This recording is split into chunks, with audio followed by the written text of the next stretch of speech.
ಸ್ನೇಹಿತರೆ ನಮಸ್ಕಾರ, ನಿಮ್ಗೆಲ್ರಿಗೂ ನಮ್ಮ ನವ ಚಾನಲ್ಗೆ ಸ್ವಾಗತ. ಹಿಂದಿನ ವಿಡಿಯೋದಲ್ಲಿ ಇದೀಗ ಶಿಕ್ಷಕರ ನೇಮಕಾತಿಗೆ ಸಂಬಂಧಪಟ್ಟಂತೆ ಕ್ರೈಸ್ ಈಗಾಗಲೇ ಏನು ನೋಟಿಫಿಕೇಶನ್ ಹೊರಡಿಸಿದ್ದು, ಅದಕ್ಕೆ ಸಂಬಂಧಪಟ್ಟಂತೆ ಇಂದಿನಿಂದ ಅಂತಂದ್ರೆ 15/7/2026ರಿಂದ ಆನ್ಲೈನ್ ಮುಖಾಂತರ ಅರ್ಜಿ ಸಲ್ಲಿಸಲು ದಿನಾಂಕ ಪ್ರಾರಂಭ ಆಗಿದೆ. ಆದ್ರೆ ನಾನು ತಮ್ಮನೇರಲ್ಲಿ ಕೊಟ್ಟಿರೋದನ್ನ ನೀವು ಗಮನಿಸಿರ್ತೀರ, ಸ್ವಲ್ಪ ಡಿಲೇಯನ್ನ ಮಾಡಿ ಅಂತ ಹೇಳಿದೀನಿ. ಯಾಕೆ?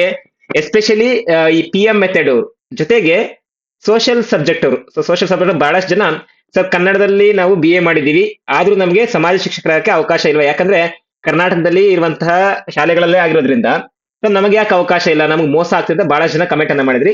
ಅದಕ್ಕೆ ಸಂಬಂಧಪಟ್ಟಂತೆ ಸಂಪೂರ್ಣದ ಮಾಹಿತಿನ ಇವತ್ತಿನ ವಿಡಿಯೋದಲ್ಲಿ ಚರ್ಚೆ ಮಾಡೋಣ. ಅದಕ್ಕಿಂತ ಮುಂಚಿತವಾಗಿ ಸ್ಪರ್ಧಾ ಮಿತ್ರ ನೀವು ಇದೇ ಮೊದಲ ಬಾರಿಗೆ ನಮ್ಮ ಚಾನಲ್ಗೆ ಭೇಟಿ ಕೊಡ್ತಿದ್ರೆ ದಯವಿಟ್ಟು ನಮ್ಮ ಚಾನಲ್ನ ಸಬ್ಸ್ಕ್ರೈಬ್ ಮಾಡ್ಕೊಳ್ಳಿ, ಹಾಗೆ ಪಕ್ಕದಲ್ಲಿರುವಂತಹ ಬೆಲ್ ಐಕನ್ ಕ್ಲಿಕ್ ಮಾಡ್ಕೊಳ್ಳಿ. ನಾವು ಮಾಡುವಂತಹ ಎಲ್ಲಾ ಒಂದು ತರಗತಿಗಳಾಗಿರ್ಬೋದು, ಎಲ್ಲಾ ರೀತಿಯಾದ ಮಾಹಿತಿಗಳ ನೋಟಿಫಿಕೇಶನ್ ನಿಮಗೆ ಮೊದಲೇ ಸಿಗುತ್ತೆ ಅಂತ ಹೇಳ್ತಾ, ಎಸ್ ನೋಡಿ, ಇವತ್ತಿನಿಂದ ಅಪ್ಲಿಕೇಶನ್ ಶುರುವಾಗಿದ್ರು ಬಹಳಷ್ಟು ಗೊಂದಲಗಳು ನಮ್ಮಲ್ಲಿದ್ದಾವೆ. ಏನ್ ಬಹಳಷ್ಟು ಗೊಂದಲಗಳು ನಮ್ಮಲ್ಲಿದ್ದಾವೆ? ಫಸ್ಟ್ ಆಫ್ ಆಲ್, ಇನ್ನ ಪ್ರಶ್ನೆ ಪತ್ರಿಕೆ ಎನ್ನುವಂತವ್ರು ಒಂದು ಸ್ವರೂಪವೇ ನಮ್ಗಿನ್ನ ಬಿಡುಗಡೆ ಆಗಿಲ್ಲ.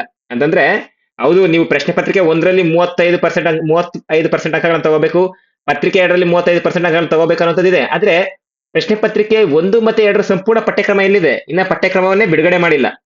ಹಳೇದು ಪಠ್ಯಕ್ರಮ ಇದೆ, ಬಟ್ ಹಳೇದನ್ನೇ ನೀವು ಫಾಲೋ ಮಾಡಿ ಅಂತ ಅವ್ರು ಎಲ್ಲೂ ಕೊಟ್ಟಿಲ್ಲ. ಬೇರೆ ನಾವು ಬೇರೆ ಒಂದು ನೋಟಿಸ್ ಅದನ್ನ ಹೊರಡಿಸ್ತೀವಿ ಅಂತ ಕೊಟ್ಟಿದ್ದಾರೆ. ನೋಡಿ ಇಲ್ಲಿ ಗಮನಿಸ್ಕೊಳ್ಳಿ ಬೇಕಾದ್ರೆ, ನೋಡಿ ಇಲ್ಲಿ ಪ್ರಶ್ನೆ ಪತ್ರಿಕೆ 2 ನೋಡಿ, ನಿರ್ದಿಷ್ಟ ಪ್ರಶ್ನೆಗೆ ವಿಷಯವಾರು ಪಠ್ಯಕ್ರಮ ಪ್ರತ್ಯೇಕವಾಗಿ ಪ್ರಕಟಿಸಿದೆ ಅಂತ ಕೊಟ್ಟಿದ್ದಾರೆ. ಸೊ ಎಲ್ಲಿ ಪ್ರಕಟಿಸಿದ್ದಾರೆ? ಒಟ್ಟಾರೆಗೆ ಇರೋದೇ 14 ಪೇಜ್ ಇದು. ಸೊ ಇದರಲ್ಲಿ ಯಾವುದೇ ರೀತಿಯಾಗಿ ಪಠ್ಯಕ್ರಮ ಎನ್ನುವಂಥದ್ದು ಇಲ್ಲ. ಇನ್ನು ನೀವು ಗಮನಿಸಿ ನೋಡ್ಬೋದು, ಒಂದು ನಿಮಿಷ. ಎಸ್, ಇದಕ್ಕೆ ಇನ್ನ ಸಂಬಂಧಪಟ್ಟಂತೆ ಎಸ್ಪೆಷಲಿ ನಮ್ಮ ಏನು ಗಣಿತ ಶಿಕ್ಷಕರಿಗೆ ಇದ್ರಲ್ಲಿ ಏನ್ ಮಾಡಿದ್ರೆ ಸ್ವಲ್ಪ ಒಂಚೂರು ಕನ್ಫ್ಯೂಷನ್ ಕೊಟ್ಟಿದ್ದಾರೆ. ಸೊ ಏನ್ ಕೊಟ್ಟಿದ್ದಾರೆ? ಗಣಿತ ಶಿಕ್ಷಕರಿಗೆ ಸಂಬಂಧಪಟ್ಟಂತೆ ಶೈಕ್ಷಣಿಕ ಒಂದು ಅರ್ಹತೆಯಲ್ಲಿ, ಸೊ ನೀವಿಲ್ಲಿ ಗಮನಿಸಿದ್ದೆ ಹಾದಲ್ಲಿ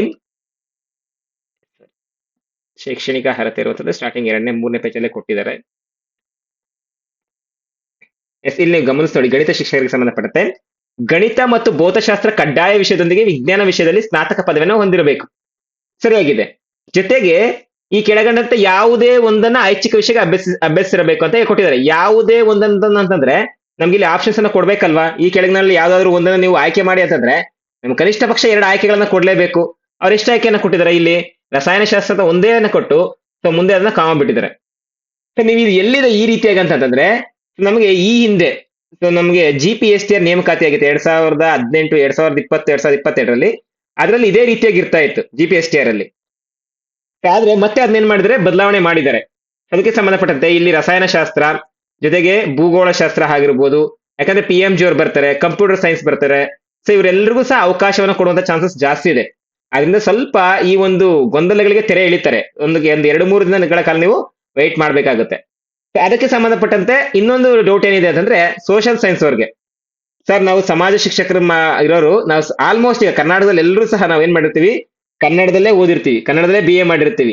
BA ಮಾಡಿದ್ರೆ ಸೊ ಆದ್ರೆ ಇಲ್ಲಿ ಕ್ರೈಸ್ ಅಲ್ಲಿ ಯಾಕೆ ನಮ್ಗೆ ಅವಕಾಶನ ಕೊಡ್ತಾ ಇಲ್ಲ? ಸೊ ಇದನ್ನ ನಾವು ಹೋರಾಟ ಮಾಡ್ಬೇಕು ಅಂತಂದ್ರೆ ಆಕ್ಚುಲಿ ಅವರು ಅದನ್ನ ನೀಟಾಗಿ ಮೆನ್ಷನ್ ಮಾಡಿದ್ದಾರೆ. ಎಸ್ಪೆಷಲಿ ಸೋಷಿಯಲ್ ಅವ್ರಿಗೆ ಮೆನ್ಷನ್ ಮಾಡಿದ್ದಾರೆ. ಸೊ ಏನಂತ ಮೆನ್ಷನ್ ಮಾಡಿದ್ದಾರೆ? ಸೊ ಅದನ್ನ ಸಹ ನಾನು ಕ್ಲಾರಿಟಿ ತಿಳಿಸ್ಕೊಡ್ತೀನಿ. ನೀವು ಅದನ್ನ ಎಲ್ಲ ಆಲ್ರೆಡಿ ಗಮನಿಸಿರ್ತೀರಾ, ವಿಶೇಷ ಸೂಚನೆ ಅಂತ ಹೇಳಿ ಕೊಟ್ಟಿದ್ದಾರೆ.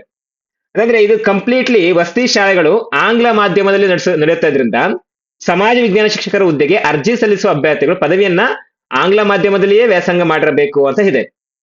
ಯಾಕಂದ್ರೆ ನಾವೀಗ ಇಂಗ್ಲಿಷ್ ಅಲ್ಲೇ ಟೀಚ್ ಮಾಡಬೇಕು. ಈಗ ಕನ್ನಡದಲ್ಲಿ ಓದಿರೋರು ಹೇಳ್ಬೋದು, ಸರ್ ಇಲ್ಲ ನಾವು ಈ ಕನ್ನಡದಲ್ಲಿ ನಾವು ಓದಿ ಮತ್ತೆ ನಾವು ಇಂಗ್ಲಿಷ್ ಅಲ್ಲಿ ಪ್ರಿಪೇರ್ ಆಗಿ ಇಂಗ್ಲಿಷ್ ಅಲ್ಲಿ ಟೀಚ್ ಮಾಡ್ತೀವಿ ಅಂತ. ಬಟ್ ಆದ್ರೆ ನೀವು ಇಂಗ್ಲಿಷ್ ಅಲ್ಲೇ ಓದಿ ಮತ್ತೆ ಇಂಗ್ಲಿಷ್ ಅಲ್ಲಿ ಅದನ್ನ ಟೀಚ್ ಮಾಡುವಂತ ಮೆಥಡ್ ಡಿಫ್ರೆಂಟ್ ಇರುತ್ತೆ. ಯಾಕಂದ್ರೆ ಮೆಥಡ್ ಅಂದ್ರೆ ಆ ಟೀಚ್ ಮಾಡುವಂತ ವೇ ಒಂದೇ, ಆದ್ರೆ ಆ ಪ್ರೊನೌನ್ಸಿಯೇಷನ್ಸ್ ಮತ್ತೆ ನಾವು ಅದನ್ನ ರೆಪ್ರೆಸೆಂಟ್ ಮಾಡುವಂತ ವೇ ಎಲ್ಲ ಪ್ರತಿಯೊಂದು ಬದಲಾವಣೆ ಆಗಿರುತ್ತೆ. ಅದರಿಂದ ಅವರು ನೇರವಾಗಿ ವಿಶೇಷ ಸೂಚನೆ ಕೊಟ್ಟಿದ್ದಾರೆ. ಆಂಗ್ಲ ಮಾಧ್ಯಮದಲ್ಲಿ ನಡೆಯುತ್ತಿರುವುದರಿಂದ ಶಾಲೆಗಳು ಸಮಾಜ ವಿಜ್ಞಾನ ಶಿಕ್ಷಕರ ಹುದ್ದೆಗೆ ಅರ್ಜಿ ಸಲ್ಲಿಸುವ ಅಭ್ಯರ್ಥಿಗಳು ಪದವಿಯನ್ನ ಆಂಗ್ಲ ಮಾಧ್ಯಮದಲ್ಲಿಯೇ ವ್ಯಾಸಂಗ ಮಾಡಿರಬೇಕು ಎನ್ನುವಂಥದ್ದು. ಪದವಿಯನ್ನ ಆಂಗ್ಲ ಮಾಧ್ಯಮದಲ್ಲಿ ವ್ಯಾಸಂಗ ಮಾಡಿರೋ ಬಗ್ಗೆ ಸಂಬಂಧಪಟ್ಟ ವಿಶ್ವವಿದ್ಯಾಲಯದ ರಿಜಿಸ್ಟರ್ ಅವರಿಂದ ಅಥವಾ ಸಂಬಂಧಿತ ಕಾಲೇಜಿನ ಪ್ರಾಂಶುಪಾಲರಿಂದ ದೃಢೀಕೃತ ಪತ್ತೆಯನ್ನು ಪಡೆದಿಟ್ಟುಕೊಂಡು ಮೂಲ ದಾಖಲಾತಿ ಪರಿಶೀಲನೆಯಲ್ಲಿ ಹಾಜರುಪಡಿಸತಕ್ಕದ್ದು. ಅಂದ್ರೆ ನೀವಲ್ಲಿ ಇಂಗ್ಲಿಷ್ ಅಲ್ಲಿ ಓದಿರ್ಲೇಬೇಕು. ಸೊ ಓದಿರೋದಕ್ಕೆ ಜೊತೆಗೆ ನೀವು ಒಂದಕ್ಕೆ ವೆರಿಫೈಡ್ ಡಾಕ್ಯುಮೆಂಟ್ ಅನ್ನು ನೀವು ಪಡ್ಕೊಳ್ಳೇಬೇಕು.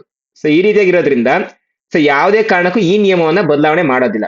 ಸೊ ಸಮಾಜ ವಿಜ್ಞಾನ ಶಿಕ್ಷಕರಿಗೆ ನೀವು ಅದನ್ನ ಇಂಗ್ಲಿಷ್ ಅಲ್ಲಿ ಕನ್ನಡದಲ್ಲಿ ಓದಿರೋರಿಗೆ ಅವಕಾಶವನ್ನ ಆಲ್ಮೋಸ್ಟ್ 99% ಅವಕಾಶವನ್ನ ಕೊಡೋದೇ ಇಲ್ಲ. ಇನ್ನ PM ಮೆಥಡ್ ಅವ್ರಿಗೆ ಅವಾಗ ಹೇಳಿದ ಗಣಿತ ಶಿಕ್ಷಕರಿಗೆ ಕೇವಲ PCM ಅವ್ರಿಗೆ ಅಷ್ಟೇ ಅಲ್ಲ ಸರ್, ನಿಮ್ಗೆ ಇನ್ನೂ ಅವಕಾಶ ಕೊಡ್ತಾರೆ ಸರ್. PMCS ಆಗಿರ್ಬೋದು, PMG ಆಗಿರ್ಬೋದು. ಈ ರೀತಿಯಾಗಿ ಫಿಸಿಕ್ಸ್ ಮ್ಯಾಥ್ಸ್ ಮೆಥಡ್ ಜೊತೆಗೆ ಇನ್ನೊಂದು ಕಾಂಬಿನೇಷನ್ ಯಾವ ತಗೊಂಡಿರ್ತೀರೋ ಸೊ ಇದಕ್ಕೆ ಅವಕಾಶವನ್ನ ಕೊಡ್ತಾರೆ. ಸೊ ಇದಿಷ್ಟು ಅವಕಾಶಗಳಿದಾವೆ. ಸೊ ಸ್ನೇಹಿತರೆ, ಇದಾಗಿತ್ತು ಇವತ್ತಿನ ಮಾಹಿತಿ. ಸೊ ಇನ್ನ ಮುಂದಿನ, ಸೊ ಅದಕ್ಕೆ ಹೇಳ್ತಾ ಇರುವಂತದ್ದು, ಆನ್ಲೈನ್ ಅರ್ಜಿ ಸಲ್ಲಿಸೋದಕ್ಕೆ ಪ್ರಾರಂಭ ಆಗಿದೆ. ಸೊ ಈಗ PCM ಮಾಡಿರೋರು ಆಗಿರ್ಬೋದು, ಅಥವಾ ಕನ್ನಡ ಓದಿರುವಂತರು, ಆಪ್ಷನಲ್ ಕನ್ನಡ ಓದಿರುವಂತವ್ರು, ಆಪ್ಷನಲ್ ಇಂಗ್ಲಿಷ್ ಓದಿರುವಂತವ್ರು, ನೀವೆಲ್ಲರೂ ಅಪ್ಲೈ ಮಾಡ್ಕೊಳ್ಳಿ. ಬಟ್ ಆದ್ರೆ ಸ್ವಲ್ಪ ಗೊಂದಲ ಇರುವಂತವ್ರು ಈ 15ನೇ ತಾರೀಕಿಂದ ಒಂದು 22ನೇ ತಾರೀಕುವರೆಗೂ ವೇಟ್ ಮಾಡಿ. ಸೊ ಯಾವ್ದಕ್ಕಾದ್ರೂ ಈ ಎಲ್ಲಕ್ಕೂ ಅವರೊಂದು ಕಂಪ್ಲೀಟ್ ಆಗಿ ಇನ್ನೊಂದು ಮಾಹಿತಿಯನ್ನ ಬಿಡ್ತಾರೆ, ಹೊರ ಬಿಡ್ತಾರೆ. ಯಾಕಂತಂದ್ರೆ ಪಠ್ಯಕ್ರಮದ ಬಗ್ಗೆ ಮಾಹಿತಿಯನ್ನ ಸರಿಯಾಗಿ ಕೊಟ್ಟಿಲ್ಲ, ನೋಟಿಫಿಕೇಶನ್ ಬಿಟ್ಟಿದ್ರೆ ನೋಟಿಫಿಕೇಶನ್ ಅಲ್ಲಿ ಬಹಳಷ್ಟು ಗೊಂದಲಗಳಿದಾವೆ. ಅದರಿಂದ ಸ್ವಲ್ಪ ವೇಟ್ ಮಾಡಿದ್ರೆ ಕಂಪ್ಲೀಟ್ ಆಗಿ ಮತ್ತೆ ನಿಮಗೆ ಯಾವ ಯಾವ ವಿಷಯದಲ್ಲಿ ಯಾವ ಯಾವ ಪ್ರಕ್ರಿಯೆಗಳು ಇದಾವೆ, ಯಾವ್ಯಾವ ರೀತಿಯ ನಿಯಮಗಳು ಇದಾವೆ ಅನ್ನುವಂಥದ್ದು ಸಂಪೂರ್ಣ ಮಾಹಿತಿ ನಿಮಗೆ ಗೊತ್ತಾಗುತ್ತೆ. ಸ್ನೇಹಿತರೆ, ಇದಾಗಿತ್ತು ಇವತ್ತಿನ ಮಾಹಿತಿ. ಇದೇ ರೀತಿಯ ಮತ್ತಷ್ಟು ಮಾಹಿತಿಗಳಿಗೆ ನಮ್ಮ ಚಾನಲ್ ಸಬ್ಸ್ಕ್ರೈಬ್ ಮಾಡ್ಕೊಳ್ಳಿ. ಹಾಗೆ ಪಕ್ಕದಲ್ಲಿರುತ್ತಾ ಬೆಲ್ ಐಕಾನ್ ಕ್ಲಿಕ್ ಮಾಡ್ಕೊಳ್ಳಿ. ನಾವು ಮಾಡುವಂತ ಎಲ್ಲಾ ತರಗತಿಗಳ ನೋಟಿಫಿಕೇಶನ್ ನಿಮಗೆ ಮೊದಲೇ ಸಿಗುತ್ತೆ ಅಂತ ಹೇಳ್ತಾ, ಸೊ ಇಲ್ಲಿಗೆ ಈ ವಿಡಿಯೋನ ಮುಗಿಸ್ತಾ ಇದ್ದೇನೆ. ನಿಮ್ಗೆಲ್ರಿಗೂ ಧನ್ಯವಾದಗಳು ಸ್ನೇಹಿತರೆ.